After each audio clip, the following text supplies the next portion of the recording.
Welcome. This is David Boles, Human Meme. Today's topic, Romanticizing Bad People. What is it about the human race that we feel the need to not only preserve evil, but celebrate it as well in our mainstream entertainment memetics, and then force feed it all to our children? The most innocent and open and educationable minds within us. Adolf Hitler is more notorious and popular today, some may argue, than he was when he was alive. And it's all by purpose and design. And Jesus appears to be losing followers and believers as we speak, by the basketful. What is the point of keeping an evildoer like Hitler alive in our culture and minds instead of a do-gooder like Jesus Christ? Sure, we want to never forget World War II and what happened with the Holocaust. But do we really need to also remember Hitler to achieve that end? Isn't the life lesson of Hitler found in the dead and the burned, and not in a man who stole a sacrosanct Sanskrit symbol and then turned it into a Nazi logo, ruining hundreds of years of prehistory in that meme? As well, how did the Ku Klux Klan come back into the common good and mainstream? Reporters breathlessly report on white supremacists as if they are now gods from the mountaintop and have some wider wisdom to share. They do not. They have nothing to offer any of us. Nothing. There really is no excuse for such a celebration of the KKK and what they stand for. And when the media use the convenient cover, well, they're making the news, we start to become aware of this insidious need to bleed for the lead. And we also start to slowly understand how our morality and humanness are purposefully being degraded and corrupted by those in the mainline media. And while we're on the topic of the KKK, what about our romancing of the Civil War and the unquaint and deadly, dangerous phrase, "The South shall rise again"? I've never understood the chastity of that phrase, "The South shall rise again," because it is a clear and present danger threatening the stability of the Union and the all of us. Some may argue we should treat those who participate in Civil War reenactment scenarios as pledged enemies of the state, because they are propagating toxic memes about the losing side of a war that divided and almost conquered us. And to trivialize slavery and the loss of life in Confederate flags and dress-up soldiers shooting toy guns is to be as anti-American and anti-USA as any foreign terrorist fomenting illegal notions against our sitting government. And the Southern cabal takes much more money from the federal government than they pay in. So why do they complain about their historical status being corrupted by the reality of what actually happened is something that is mystifying and ungrateful. The Civil War was not about states' rights. It was, and only, about the abolition of slavery. Now, moving on. Pigeons. Pigeons are the bane of New York City.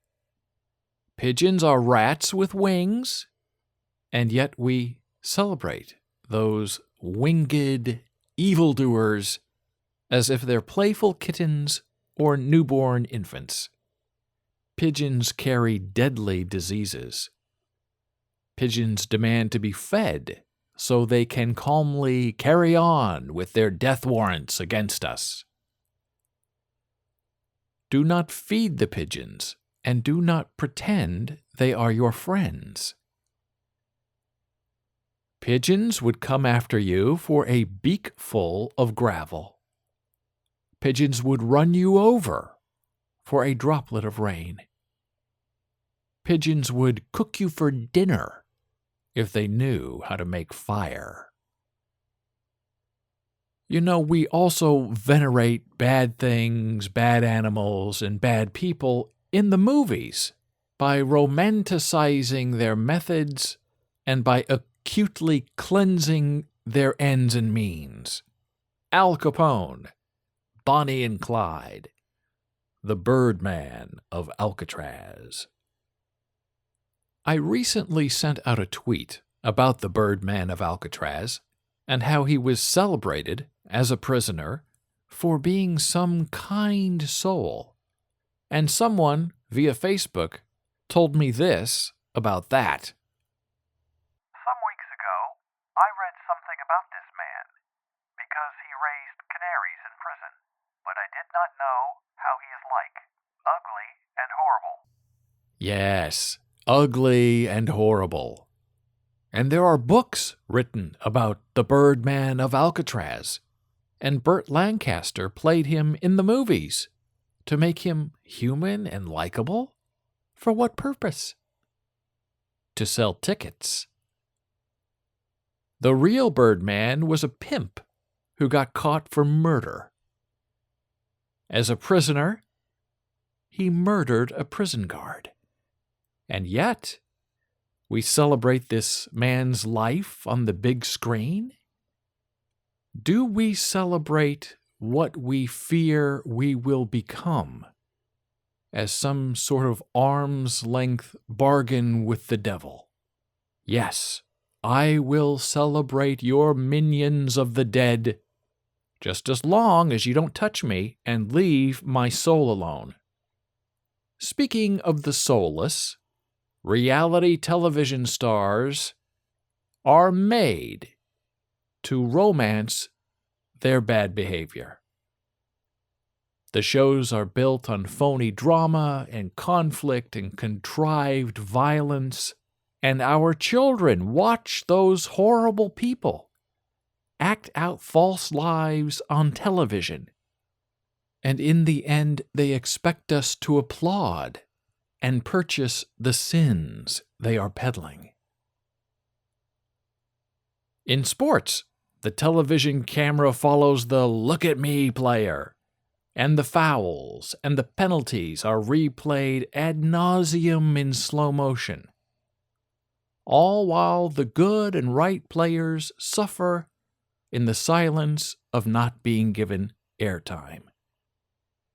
If you want to be a star, make noise, hit someone, and bite the air.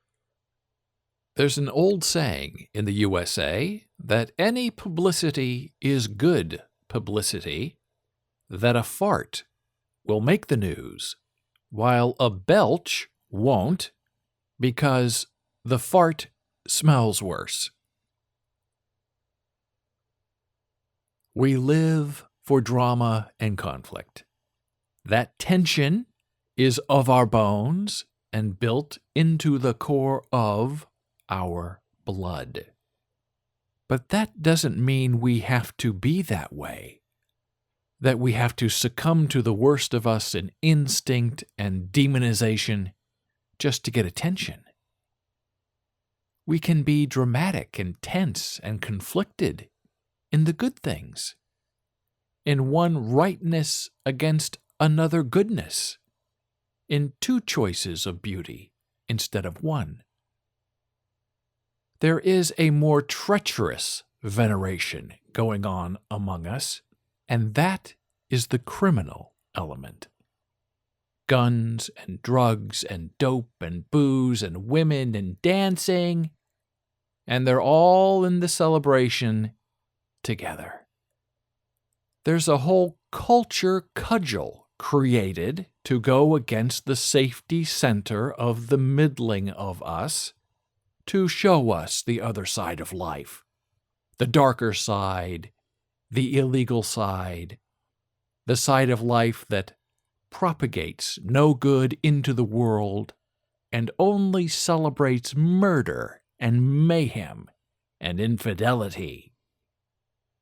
Sure, we punish the criminal evildoers and then put them on TV, on their own show, after they're convicted of their crimes. And we do that, I guess, to engage and demonstrate their life behind bars. That obsession with evildoers is a sickness that cannot be cured with penicillin or undone by a punch to the face. We are infected with this temperament for admiring bad people and making them more important than the natural goodness in us and around us. Young girls are enchanted and wooed on TV and in real life by the bad boy who is nothing like her father or brother and who offers excitement and change and a broken heart and a pregnancy test. Trolls on the internet find success in the mean and the petty because it gets attention. And in their mind, any attention is good attention.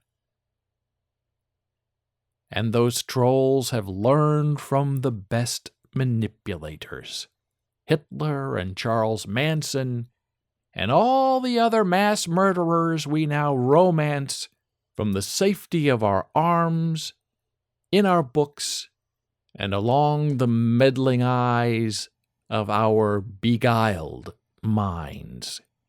We value the desperate and the awful, and we throw away the moral core of us seeking a higher ground from the storm. The only escape from the morass is to refuse to consume the evil that is being fed to us from the media and social networks. And we do that through a lightness of thought and a balance of being. We can say, no thank you. And we may even decide to actively choose to outweigh darkness and negativity with lifting examples of love and humor. And we may even honor the less fortunate among us who are asking us for help in a way up, not a way out. Thank you for listening. Be a human meme.